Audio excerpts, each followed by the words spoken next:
Hi friends, நான் மிது. இப்போ நான் சொல்ல போற கதை பிடிச்சிருந்ததுன்னா உங்க ஃப்ரெண்ட்ஸுக்கு கூட ஷேர் பண்ணுங்க. இந்த கதை பேரு விங்ஸ் அண்ட் ஃபின்ஸ். வாங்க நம்ம கதைக்கு போலாம். ஒரு அழகான கிராமத்துல ஒரு பெரிய குளம் இருந்துதான். அந்த குளத்துல ஒரு குட்டை மீன் சந்தோஷமா வாழ்ந்து வந்துச்சான். அந்த மீன் ரொம்ப புத்திசாலியாம். அதே குளத்துக்கு ஒரு பட்டாம்பூச்சி பூக்களை தேடி அடிக்கடி வருமா. அப்படி அடிக்கடி வரதுனால அந்த மீனும் பட்டாம்பூச்சியும் நல்ல நண்பர்கள் ஆயிட்டாங்களாம். ரெண்டு பேருமே நிறைய பேசிக்குவாங்களாம். ஒரு நாள் அந்த பட்டாம்பூச்சி கேட்டுச்சான், நீயே இந்த மாதிரி வெளில வர மாட்டேற. அதுக்கு அந்த மீன் சொல்லிச்சா, நீ இந்த மாதிரி தண்ணி கூட வர முடியாது, நான் ஒண்ணுமே வெளில வர முடியாது, இதுதான் இயற்கைன்னு சொல்லிச்சான். திடீர்னு ஒரு நாள் மேகங்கள் எல்லாமே கருப்பை பலமா காத்தடிக்க ஆரம்பிச்சிச்சான். லைட்டா மழையும் வந்துச்சான். மீன் வெளில வந்து பட்டாம்பூச்சி எங்கேயாவது இருக்கான்னு பார்க்கும்போது பட்டாம்பூச்சி அங்க இருந்துதான்.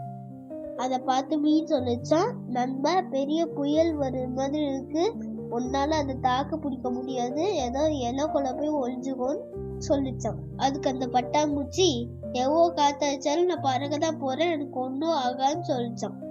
அந்த மீனும் சரி பத்திரமா இருன்னு சொல்லிட்டு தண்ணிக்குள்ள போயிடுச்சான். மழையும் காத்தும் அதிகமா அடிச்சதுனால பட்டாம்பூச்சினால மேல மேல பறக்க முடியலையா. ஆனா மீன் புத்திசாலித்தனமா தப்பிச்சிருச்சான். ஒரு பெரிய காத்து பட்டாம்பூச்சியை தூக்கி குளத்தோரத்துல இருக்கிற சேத்துல போட்டுருச்சான்.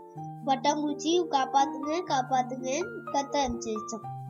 அதுக்கு என்ன பண்ணுதுன்னு தெரியலையா. அது சிறகு எல்லாம் தண்ணியில நல்லா நஞ்சிருச்சான். அதனால பறக்கவும் முடியலையா.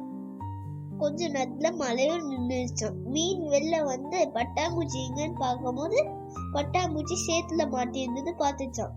பட்டாம்பூச்சி கிட்ட வந்து, கவலைப்படாத நண்பா, கொஞ்ச நேரத்துல சூரியன் வந்துடும், உயிரகம் காஞ்சிரும், நீ சந்தோஷமா பறக்கலாம், அது வரைக்கும் நம்ம கூடயே இருக்கிறேன்னு சொல்லிச்சான். பட்டாம்பூச்சி அதை தவற உணர்ந்து மீன் கிட்ட மன்னிப்பு கேட்டுதான். சூரியனும் வந்துருச்சான். பட்டாம்பூச்சியோட இறகும் காஞ்சிருச்சான். பட்டாம்பூச்சியும் சந்தோஷமா பறக்க ஆரம்பிச்சிருச்சான். அதை பார்த்த மீன் ரொம்ப சந்தோஷப்பட்டுச்சான். Understand the ways of the world and learn to live in harmony with it. உலக நியதிகளை மதித்து பிறருக்கு உதவி செய்து உலகத்தோடு இணைந்து வாழ வேண்டும். ஓகே ஃப்ரெண்ட்ஸ், நம்ம அடுத்த கதையில பார்க்கலாம். பாய், தேங்க்யூ.